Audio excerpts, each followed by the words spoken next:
जय अम्बे गौरी मैया, जय श्यामा गौरी। तुमको निस दिन ध्यावत, मैया जी को निस दिन ध्यावत, हरि ब्रह्मा शिव जी। ओम जय अम्बे गौरी। नमस्कार दोस्तों, मैं हूं ममता तिवारी और आप सभी का स्वागत करती हूं मेरे चैनल ममताज वे में। कैसे हैं आप सब, तो ये बताने के लिए कमेंट बॉक्स में हमेशा की तरह जय माता दी अवश्य लिखिए। आज हम इस वीडियो में माता के प्रथम स्वरूप जो शैलपुत्री माता हैं उनकी पूजा विधि जानेंगे कि पूजा हमें कैसे करनी है, किस रंग के वस्त्र धारण करके हमें पूजा अर्चना करनी है, भोग में हमें क्या लगानी है।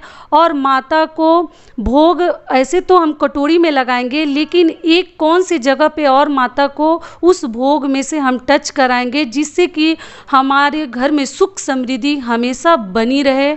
सारी दुनिया तो यही चाहती है कि कोई भी पूजा पाठ करें और हमारे घर में उससे कुछ लाभ हो, सुख समृद्धि बनी रहे। तो ये भी हम इस वीडियो में जानेंगे। और अपने हाथों में आपको क्या पहन कर पूजा करनी है, थोड़ा बहुत तो आप लोग को आइडिया भी होगा, वो भी मैं बता दूंगी। अगर नहीं जानती हैं तो आप बने रहिए मेरे साथ मेरे चैनल पर। अगर आपको मेरा वीडियो पसंद आता है तो प्लीज़ आप मेरे चैनल को सब्सक्राइब कर दीजिएगा, बेल आइकन को प्रेस कर दीजिएगा, जिससे मेरे वीडियो के नए नोटिफिकेशन आप लोगों के पास सबसे पहले पहुंचे। तो चलिए शुरू करते हैं। तो सबसे पहले बता देती हूँ कि आप लोग पूछ रहे हैं कि दीदी अगर हम 9 दिन कलश मतलब अपने घर में नहीं रखे हैं, 9 दिन का व्रत नहीं किए हैं, तो क्या हम पहले दिन जैसे एकम या प्रतिपदा के दिन हम व्रत रख के या अष्टमी को व्रत रख कर क्या हम अपने घर में कलश स्थापना कर सकते हैं? तो कर सकते हैं। देखिए, पूजा के पीछे आपकी श्रद्धा सबसे मायने रखता है कि आपकी श्रद्धा कितनी सच्ची है माता के लिए। ऐसा नहीं है कि हम 9 दिन व्रत रखेंगे तभी हमको व्रत का संपूर्ण लाभ मिलेगा।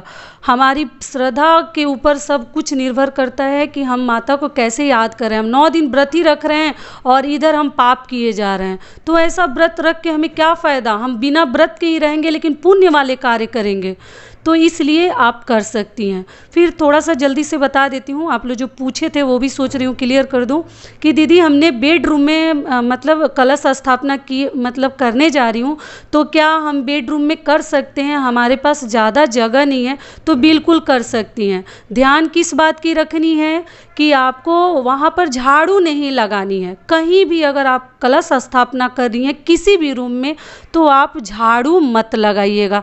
कपड़े से उस रूम को आपको 10 दिन तक पूरा अच्छे से झाड़ना है और पोंछना है, कपड़ा भिगाकर। उसमें झाड़ू मत ले जाइएगा, या वो सेपरेट भी झाड़ू आप अपने मंदिर के लिए रखे हैं तो क्या हुआ, झाड़ू उसमें मत ले जाइएगा। कपड़े से झाड़ कर और पोछा मार दीजिएगा, ठीक है। और बेडरूम में अगर आप लगाई हैं तो किस बात का ध्यान रखिएगा कि आप बेड पर चढ़ के मत बैठिएगा, न सोइएगा।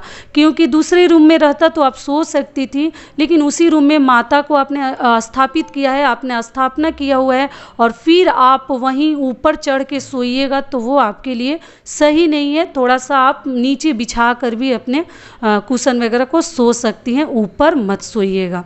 बच्चे वगैरह बेड पे चढ़ सकते हैं, लेकिन आप थोड़ा सा ना मत बैठिएगा, न सोइएगा, ठीक है। क्लियर कर दी। फिर अगली बात क्या है वो आप लोगों को बता देती हूँ कि दीदी हम लोग तिल के तेल का मतलब दीपक जलाएं या सरसों तेल का, और ऊपर जलाएं कि ज़मीन पर जलाएं। तो देखिए, ऊपर जलाइए या ज़मीन पर जलाइए। ऐसे तो ज़मीन पर ही सेफ माना जाता है, मतलब दीपक गिर भी जाए, मान लीजिए गलती से चूहा या किसी जानवर की वजह से, तो मतलब आग पकड़ने का डर नहीं रहता है। ऐसी सेफ्टी है तो आप ऊपर भी अपने माता के पास भी जला कर रख सकते हैं। तो इस प्रकार से आप कर सकती हैं। और जो आप लोग पूछ रहे हैं कि तिल के तेल का जलाएं कि हम सरसों तेल का जलाएं कि शुद्ध घी का जलाएं, तो देखिए ये पूरा टोटल आपके बजट के ऊपर है। आप कितना में हैं, कितना में पूजा करना चाहती हैं। मेरा कहने का मतलब ऐसा नहीं है कि आप कर्ज मांग लाइए और क्या तो हम घी का दीपक जला रहे हैं, तो ऐसा हमें नहीं करना है। अपने बजट के अनुसार, जो आपके क्षमता के अनुसार है, जो चीज़ें आपको मिल जाती हैं आसानी से, आपके बजट में आ जाती हैं, सरसों तेल हो या तिल का तेल हो या घी का तेल हो, तीनों में से कोई भी चीज़ों का आप दीपक जला सकती हैं। ऐसे तिल का तेल ही सबसे शुद्ध और सही माना जाता है, लेकिन अखंड ज्योति के लिए आप सरसों तेल भी इस्तेमाल कर सकती हैं। और घी का जो दीपक है वो भी थोड़ा सा बता देती हूँ। दोनों समय जब आप आरती करने जा रही हैं, माता के लिए पूजा करने जा रही हैं, तो उस समय एक अलग से सेपरेट दीपक जरूर प्रज्वलित कर लीजिएगा। क्योंकि आप लोग पूछ रहे थे कि दीदी एक ही दीपक से हो जाएगा, तो नहीं, एक दीपक तो परमानेंट 24 घंटे वो जल ही रहा है, कंटिन्यू अखंड ज्योति। लेकिन जब जब आप पूजा करने बैठिए तो एक दीपक जरूर प्रज्वलित करके ही आपको बैठनी चाहिए। वो आप देख लीजिएगा किस चीज़ की आपको जलानी है, घी है या तिल का तेल है या सरसों तेल का, आप जला सकती हैं, कोई दिक्कत नहीं है। तो चलिए आगे जान लेते हैं कि माता की पूजा विधि कैसे करनी है। शैलपुत्री माता के लिए तो आप सुबह सबसे पहले समय से उठ जाइए और आपको ना स्नान आदि से निवृत्त होकर तैयार हो जानी चाहिए। साफ सुथरा, मतलब कोई भी वस्त्र पहनिए। पीला वस्त्र पहना जाता है, पीला रंग माता को बहुत अधिक प्रिय है, तो पीला वस्त्र पहनकर आप तैयार हो जाइए। अगर पीला नहीं है तो लाल भी आप पहन सकती हैं। माता के किसी भी दिन पूजा के दौरान अगर लाल ही आपके पास है, साड़ी सूट कुछ भी, तो आप पहन सकती हैं। और पूजा का शुभ मुहूर्त क्या है वो भी मैं आपको इस वीडियो में दिखा दूंगी। आप उस प्रकार से, ऐसे तो मैं बता चुकी हूँ, फिर भी आपको मैं बता दूंगी कि कब पूजा का शुभ मुहूर्त है, तो आप चेकआउट कर लीजिएगा। कलश स्थापना का, जो घट स्थापना हम करेंगे उसका शुभ मुहूर्त। तो तैयार हो गई, उसके बाद आप बैठ जाइएगा और जो जो नियम विधि मैं बता चुकी हूँ, सामग्रियाँ क्या है, पूजा खुद से कैसे हम कलश स्थापना कर लेंगे बहुत आसानी से, उस वीडियो का लिंक भी मैं इसमें दे दूंगी। आप कर लीजिएगा अपना पूजा अर्चना। अगर जौ रोपण करना चाहती हैं, जौ वाटिका बनाना चाहती हैं, ज्वारे उगाना चाहती हैं, तो आप मिट्टी वगैरह सब लेकर बैठ जाइए और बैठकर अपना कलश स्थापना कर लीजिए। पंडित जी से करवाना चाहते हैं तो वो भी करवा सकते हैं। और कराने के बाद आप अपने हाथों में जितने कार्य कीजिएगा उस दौरान अपने हाथों में एक सोना का रिंग, अगर आपको भगवान का दिया हुआ आपके पास सब कुछ है तो पूरे नवरात्र के दौरान आप पहन के अपने हाथों में रखिए। अगर नहीं है तो उसके लिए भी नियम है, आप आम के पल्लों से एक रिंग बना लीजिए, उसके डंठल को मतलब डाल लीजिए पत्ते में, और अपने दाहिने हाथ में, जिस हाथ से आप पूजा कर रही हैं उस हाथ में भी पहन सकती हैं, या बाएं में भी महिलाओं के लिए शुभ माना जाता है, तो आप पहनकर दाहिने या बाएं में आप पूजा अर्चना कर सकती हैं। करने के बाद आप माता को सिंदूर तिलक सब कुछ लगा दीजिए। श्रृंगार का सामान चढ़ा दीजिए। आप लोग पूछ भी रहे थे कि दीदी श्रृंगार का सामान कब चढ़ाएंगे, तो आप चाहें तो प्रथम दिन ही शैलपुत्री माता को ही चढ़ा सकते हैं, लेकिन उठानी नहीं है। आप लोगों ने पूछा है कि दीदी कब उठा लेंगे, तो उठानी नहीं है हमको है, तो नौमी तिथि के दिन जब हमारे घर में मतलब हवन हो जाएगा और हवन होने के बाद कन्या पूजन सब हो जाता है, हवन के बाद उस सामग्री को हम उठाते हैं, तो उसी प्रकार से माता के पास पड़े रहने दीजिए। जितनी भी चीज़ें आपने चढ़ाई है, एक चुनरी प्रिंट साड़ी जरूर चढ़ा लीजिएगा, जो कि मैं बता चुकी हूँ, बड़ा शुभ होता है। आप पहनिएगा या अपने बेटी बहन को दे सकती हैं। तो ये हो गया। और चंदन तिलक लगाकर माता की पूजा कर लीजिए। पाठ करना चाहती हैं या चालीसा पढ़ना चाहती हैं तो वैसा भी आप कर सकती हैं। टोटल आपके श्रद्धा के ऊपर है। और सबसे बड़ी बात है, यथाशक्ति तथा भक्ति, जितना हमें ताकत है हम उतना ही करेंगे, हमें जान नहीं देनी है, उतना ही करेंगे, माता को उतना ही में प्रसन्न करेंगे जितना हमारे पास ताकत है, जो हमारे बस में है। इतना बड़ा ऐसा ना कि व्रती उठा लिए और उसको हम निभा नहीं पा रहे हैं, उसको संपूर्ण नहीं कर पा रहे हैं, तो और आपके लिए मतलब सही नहीं होगा। तो इसीलिए अपनी शक्ति के मुताबिक आपको ना नियम बनाने चाहिए और व्रत उठाने चाहिए। ज़बरदस्ती नहीं है, देखा देखी में व्रत मत कीजिए कि वो 9 दिन का रख लिए तो हम भी रख लेंगे। अपने ताकत की क्षमता पहले पता लगा लीजिए कि हम कर पाएंगे कि नहीं। तो इस प्रकार से आप चालीसा भी कर सकती हैं, पाठ भी कर सकती हैं, और आगे आप देख लीजिएगा जितना आपसे हो सके।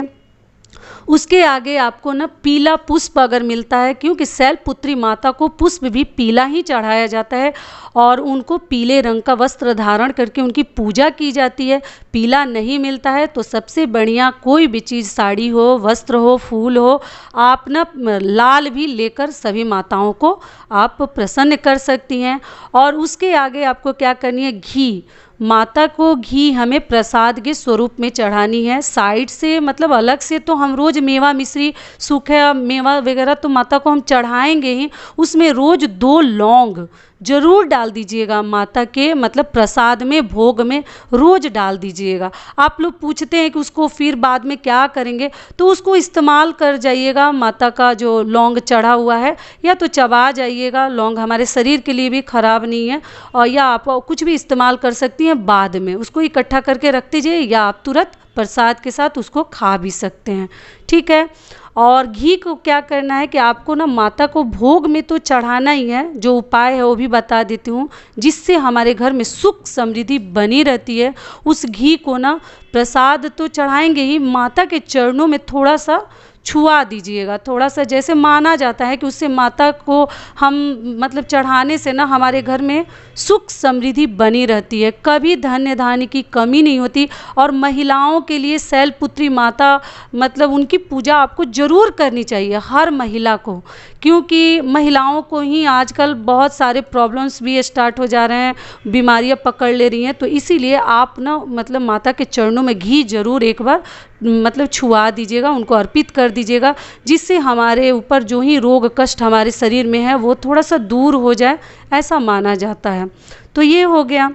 और एक चीज़ आप लोगों ने पूछा था कि दीदी माता को घी जब प्रसाद में चढ़ाएंगे तो उसके बाद हम क्या करेंगे उस घी का। तो देखिए बहुत ज़्यादा मत चढ़ाइएगा कि वो मतलब क्योंकि घी जो है मतलब मान लीजिए आपने चढ़ा भी दिया तो हमें सप्तमी या अष्टमी तिथि से पहले हमारे घर में मतलब पूड़ी पकवान तो नहीं बनाना चाहिए। और माता को एक दिन पुआ का भोग लगाना है तो बस वही बनाकर हम लगा सकते हैं मालपुआ का, लेकिन ऐसे पूड़ी वगैरह नहीं तलनी चाहिए, क्योंकि नवरात्रि के दौरान ये सब सही नहीं होता। अष्टमी तिथि को या नवमी को ही पूड़ी खीर मतलब डायरेक्ट बनाया जाता है और माता को ही सबसे पहले अर्पित किया जाता है, उसके बाद ही घर के लोग मतलब खाते हैं, और उसके बाद हमें तलने वाली कार्य मतलब किया जाता है। ऐसा माना जाता है कि आपको नहीं करनी चाहिए।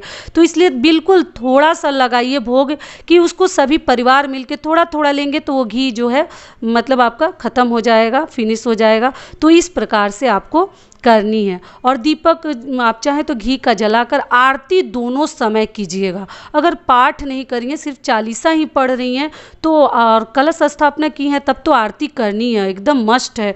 दोनों समय आपको आरती जरूर करनी चाहिए। परिवार के जितने सदस्य हैं सभी को आरती में शामिल होना चाहिए, क्योंकि ऐसा माना जाता है ना कि परिवार के सभी सदस्य अगर आरती में खड़े होकर अगर माता रानी की आरती उतारते हैं ना, तो हमारे घर में मतलब दौड़ के पॉजिटिव जो एनर्जी होती है ना, वो पॉजिटिविटी तो एक तो फैलती है, नकारात्मक ऊर्जा हमारे घर से बहुत दूर चली जाती है। जहाँ शंखनाद होता है, जहाँ पे परिवार के सभी सदस्य खड़े होकर अगर एक साथ एकत्रित होकर आरती करते हैं तो सोच लीजिए उस घर में ऐसे ही पॉजिटिविटी फैलते जाती है और सकारात्मक ऊर्जा उत्पन्न होता है हमारे घर के लिए। तो सभी परिवार को शामिल होना चाहिए। अगर कोई बाहर भी गया है तो आरती के समय सुबह अगर मान लीजिए सभी लोग मतलब अपने कार्य धंधे पे चले जाते हैं तो नहीं शामिल हो पा रहे हैं, तब तो थोड़ा बहुत चल जाएगा, लेकिन शाम की आरती का आपको बड़े लगन और श्रद्धा के साथ इंतजार करनी चाहिए कि शाम की आरती आपको ज़रूर मिले।